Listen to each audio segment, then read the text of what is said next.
Nous avons visité plusieurs régions de l'Argentine.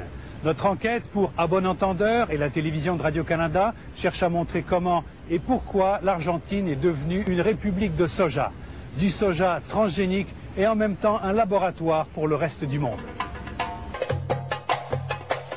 Maintenant, la moitié des terres arables de l'Argentine produisent du soja. Pratiquement à 100% du soja transgénique. La production a triplé dans les 8 dernières années.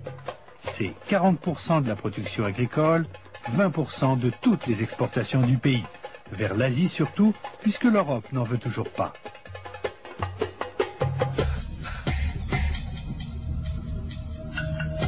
Monsanto a introduit en 1995 le soja Roundup Ready, qu'il vend avec le Roundup, un herbicide foliaire non sélectif à base de glyphosate. Sa culture demande une main-d'œuvre minimum avec le semis simplifié ou direct, c'est-à-dire sans labourage. Ce qui, a priori, plaisait à ce généticien et ingénieur agronome. Chacra es como un pequeño campo, ¿no? Claro, chacra es farm. Alberto Lapola est professeur à l'Université de Buenos Aires. En apparence, c'était une révolution. Si le système de semis direct n'était pas lié à l'apparition de l'usage de fortes doses croissantes d'herbicides, on aurait pu dire que c'était une technique intéressante, parce qu'elle n'érode pas les sols.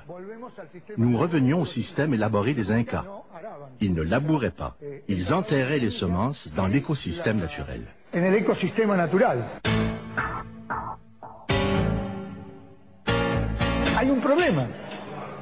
Il y a un problème. D'abord, le soja transgénique de Monsanto est résistant au glyphosate. Mais c'est un organisme vivant. Et donc, si on utilise des doses insuffisantes ou mal adaptées aux différentes zones, des mauvaises herbes résistantes au glyphosate commencent à apparaître. Il y en a plus de 28. Alors le glyphosate ne va pas suffire. Si tu utilisais 10 litres à l'hectare, tu vas en utiliser 15 et puis après 20.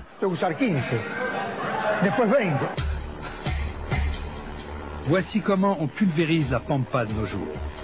On n'utilise pas seulement du glyphosate parce qu'il ne suffit plus, on répand du 2,4-D et du paraquat, des dérivés de l'agent orange, le défoliant de la guerre du Vietnam, et pas toujours avec les précautions nécessaires. Esta la han fumigado hace unos 5 días, 6 lo fumigaron ya. La han fumigado con avioneta porque la están comiendo los bichos. ¿Con avioneta? Sí, y está prohibida.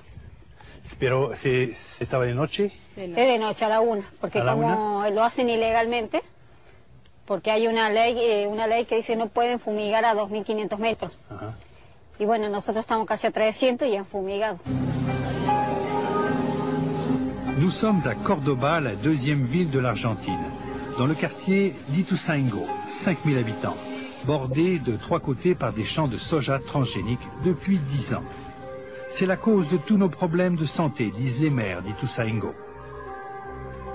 Yo tengo cáncer de mama y he tenido quimioterapia, rayo y yo a las drogas. El año pasado tuve un bebé con unas malformaciones, tanto de miembros, de brazos y piernas, y bueno, y toda la parte de adentro también.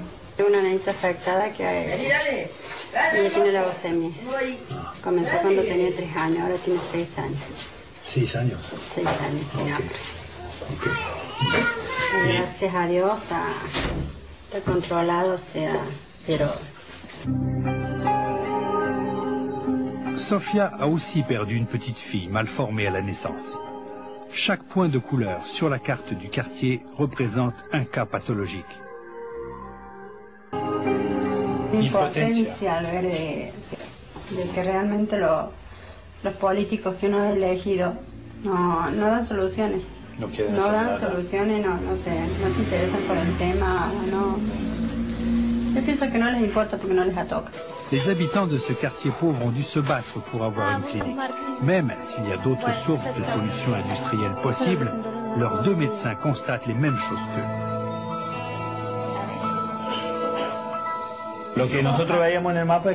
C'est clair. Sur la carte, on voyait que les cas les plus nombreux vivaient en périphérie du quartier et très près des champs de soja.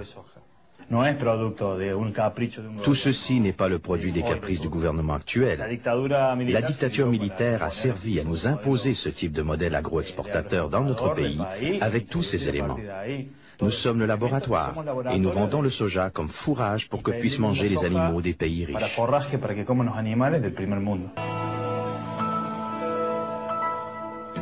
Yo primero me empezó por las pieles,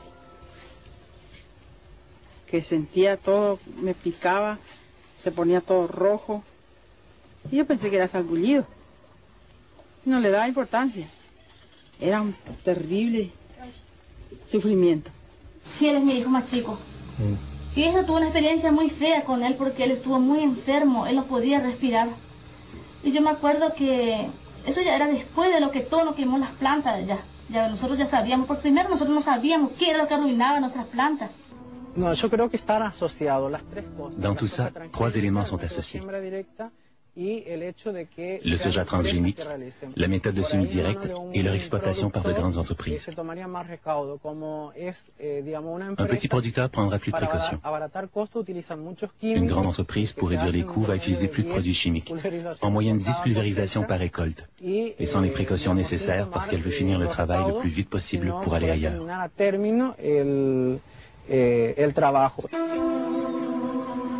Voici le manioc de Eugenia Jiménez. Maintenant, est ce qu'il était en 2003, après les nuages d'herbicides. Les paysans gagnent leur vie en vendant leur culture maraîchère au marché du samedi. Ils ont manifesté, mais dans l'indifférence totale du reste du pays. Les enfants de l'école ont reçu aussi le nuage chimique. Leur cours de récréation longe le champ de soja. Et 2 ans plus tard, on vient de découvrir que les grands oiseaux meurent par dizaines. L'eau des marais est contaminée et pour de nombreux hérons blancs, c'est une longue agonie.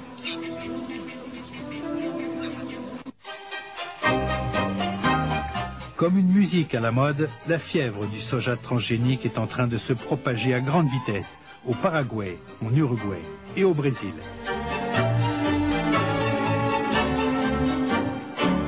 Nous commettons une erreur énorme. Où va l'Argentine avec ça? Vers une catastrophe écologique et économique. Le gouvernement, la grande majorité des agronomes, tout le monde préfère ne pas parler des problèmes du soja, parce que l'argent rentre malgré une baisse constante des prix. Il n'y a aucune chance pour que le prix du bœuf argentin remonte. En exportant du soja si bon marché, l'Argentine permet à de nombreux autres pays de produire de la viande moins chère. Elle scie en quelque sorte sa propre branche économique. L'Argentine, c'est la démonstration que les OGM n'enrichissent que quelques grands propriétaires. Il faut utiliser de plus en plus d'herbicides qui tuent les cultures vivrières des petits producteurs et empoisonnent les populations avoisinantes. Les OGM ne tiennent pas leurs promesses économiques et écologiques, mais la situation difficile d'un pays comme l'Argentine rend quasi impossible un retour en arrière à cause du profit à court terme que génère le soja. Plusieurs études montrent pourtant que les producteurs argentins de soja Roundup Ready utilisent 2 fois plus d'herbicides que ceux qui cultivent du soja conventionnel.